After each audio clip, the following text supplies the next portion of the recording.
नमस्ते। मैं हूं अपूर्वा सक्सेना और जोश टॉक्स पे आप सबने बहुत सारी इंक्वायरीज भेजी। आप में से काफ़ी लोगों ने हमें कॉल भी किया। आपके स्नेह के लिए और हम पर विश्वास के लिए बहुत बहुत धन्यवाद। जो मेरी जर्नी रही है डिप्रेशन से लड़ने की और स्पेशली बाइपोलर डिसऑर्डर से लड़ने की, मैंने जोश टॉक्स की वीडियो के काफ़ी कमेंट्स में देखा कि इस समस्या से, इस प्रॉब्लम से काफ़ी लोग अभी भी गुजर रहे हैं। तो आज ये वीडियो मैं बना रही हूँ आप सबकी मदद करने के लिए कि आप कौन से प्राणायाम कर सकते हैं, कैसे कर सकते हैं और आपकी दिनचर्या कैसी होनी चाहिए दवाइयों के साथ। मैं जानती हूँ दवाइयाँ बहुत सुलाती हैं, थकाती हैं और आपको हिम्मत भी नहीं देती हैं। आपका मन करता है कि आप कमरे से ना उठें, बेड से ना उठें।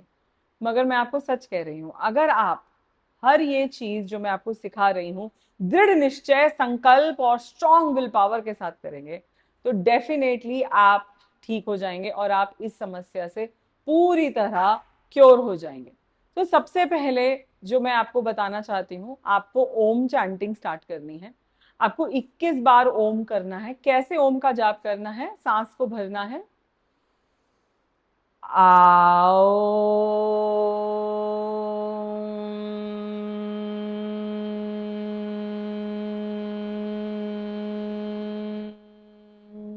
आ, ओ और म।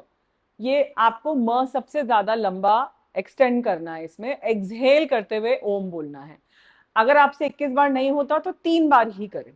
ठीक है। जो सबसे पहले मैं प्राणायाम बताना चाहती हूँ जो एंजाइटी पेशेंट को, डिप्रेशन पेशेंट को करना चाहिए, वो है बेली ब्रीदिंग यानी एब्डोमेन ब्रीदिंग। उसके लिए आप दोनों हाथ अपने स्टमक पे रखें और सांस को भरते हुए स्टमक को एक्सपैंड करें और सांस को छोड़ते हुए रिलैक्स। सांस को भरते हुए एक्सपैंड, सांस को छोड़ते हुए रिलैक्स। सांस को भरते हुए एक्सपैंड, सांस को छोड़ते हुए रिलैक्स।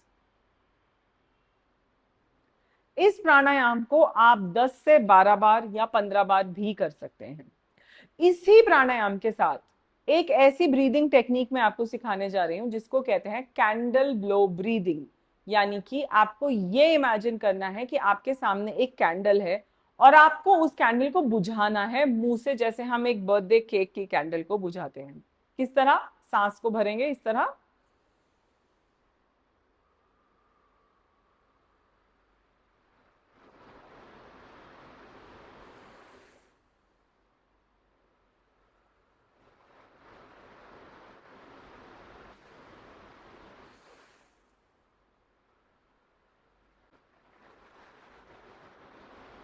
ये प्राणायाम कैंडल ब्लो ब्रीदिंग कहते हैं। और ये आप तब भी कर सकते हैं जब आपको पैनिक अटैक की फीलिंग हो रही है, घबराहट हो रही है, रात को नींद नहीं आ रही है, एंजाइटी फील हो रही है। इसको आप एब्डोमेन ब्रीदिंग के साथ कंबाइन करके सांस को भरते हुए स्टमक को बाहर भेजें और सांस को छोड़ते हुए मुंह से धीरे धीरे सांस को बाहर निकालें। कैंडल ब्लो ब्रीदिंग एंजाइटी के लिए बहुत ज्यादा लाभदायक है और डिप्रेशन पेशेंट्स के लिए भी बहुत ज्यादा बेनिफिशियल है। तीसरा प्राणायाम जो मैं आपको बताना चाह रही हूँ, जिसको मैं मैजिकल प्राणायाम भी कहती हूँ, मैं बोलती हूँ कि इस प्राणायाम की वजह से काफी हद तक मैं ठीक हुई थी। दवाइयां तो ली ही थी, दवाइयां नहीं छोड़ना, कभी नहीं छोड़ना। जब तक डॉक्टर नहीं बोलता दवाइयां नहीं छोड़ना। आपके सिम्टम्स जैसे धीरे धीरे कम होंगे तब आपको डॉक्टर ही कहेगा अब दवाई हम छोड़ेंगे।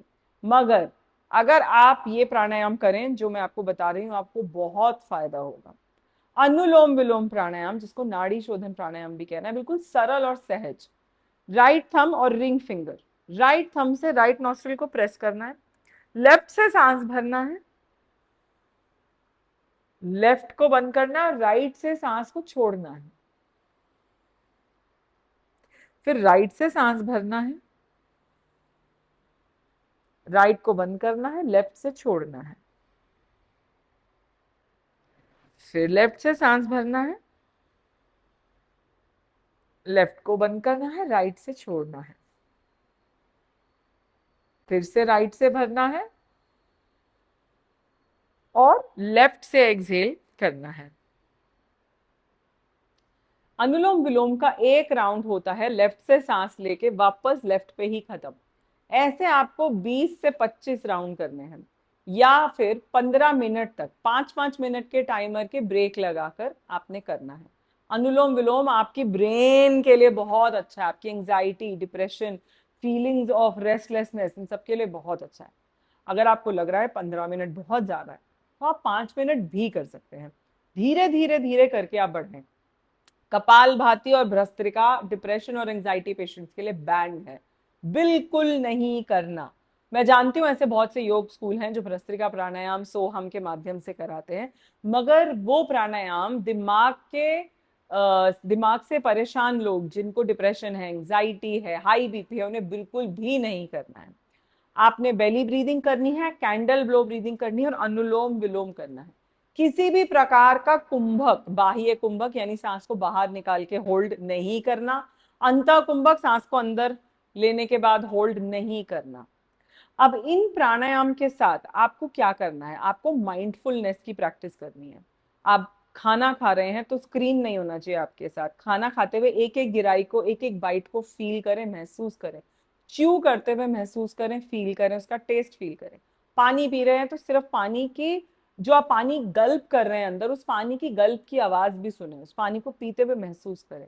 नहा रहे हैं तो पानी की धार को महसूस करें, प्रेजेंट रहें।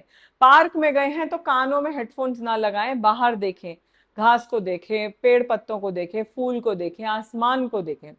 रात को सोने से पहले आप ओम का उच्चारण करें और एक टब में ल्यूक वार्म वाटर डालकर आप उसमें नमक डालें, अपना पैर उसमें डिप करें और डिप करने के बाद, सुखाने के बाद 10-15 मिनट के बाद आप कोई भी ऑयल लीजिए, अच्छा सा ऑयल, और अपने पैरों की, पिंडलियों की और टोस की मसाज करिए। आपको बहुत ही अच्छी नींद आएगी। सोने से पहले आप फिर से कैंडल ब्लो ब्रीदिंग करिए, मुंह से एक्सहेल करिए और फिर देखिए कि आपको कितना अच्छा रिजल्ट मिलेगा।